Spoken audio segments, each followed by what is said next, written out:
আমার নাম নুরনবী। বাবা বলতে কেউ নেই, আমি একাই আর আমার মা। দেশে মামা মামি আমার বিয়ে ঠিক করে, আমি বিয়ে করেছি। আমার বউকে আমি দেখিও নি। মামা মামির কথায় বা আমার মার কথায় আমি বিয়ে করি। বিয়ের পর থেকে ও বাপের বাড়িতেই থাকে। বিয়ে হয় 2 বছর হয়, কিন্তু ও আমাদের বাড়িতে যাবে না। যদি আসে তাহলে বেশি দিন থাকে না। ও সবসময় ওর বাপের বাড়িতে থাকতে চায়। এক কথা বলতে গেলে বাপ মার কথাগুলো শুনে বেশি। আমি যদি ফোন দিই তাহলে সে কথা বলে, আর না হলে ফোন না দিলে সে কথা বলে না।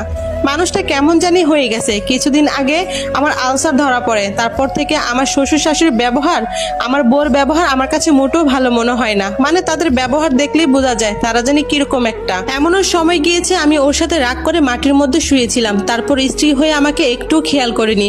ওর মনে আমার ভালোবাসাটা একটুও নাই, কিন্তু আমি ওকে অনেক ভালোবাসি। মেয়েরা কি এরকমই হয় আপু? বিয়ের পরে যা কিছু দিছি না কেন, তারপরে বলে তুমি আজ পর্যন্ত আমারে কি দিছো? আমার স্বার্থ যতটুকু কুলাইছিল আমি অত দূরে দিয়েছি। কিন্তু আমি যদি ওরে বলি তুমি আমার বাড়িতে যাও, আমার কথা শুনে না। আমারে স্বামী হিসাবে কোনোটাই দাম দেয় না।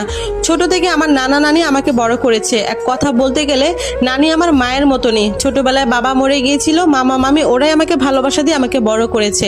আর সে বলে তাদেরকে ছেড়ে আমি আলাদা খাইতে। আমি তাদেরকে ছেড়ে কেমনে ওরে নিয়ে আলাদা খাই? কারণ তারাও তো আমাকে ছোট থেকে মানুষ করেছে, তাই না? আমার বউকে আমি যথেষ্ট সম্মান করি, কিন্তু সে আমারে এক ফোঁটাও সম্মান করে না। আমার আলসার হওয়ার পর থেকে ওষুধ খেয়েছিলাম। ওষুধ খাওয়ার পরে ডাক্তার আবার যাইতে বলছিল, গিয়েছিলাম। পরে আবার একটা কপি করার পর আমার ক্যান্সার ধরা পড়ে। আমার যে ক্যান্সার হয়েছে এই কথাটা আমি তাকে কেমনে বলবো? কারণ আমার 1 মাসের একটা মেয়ে আছে।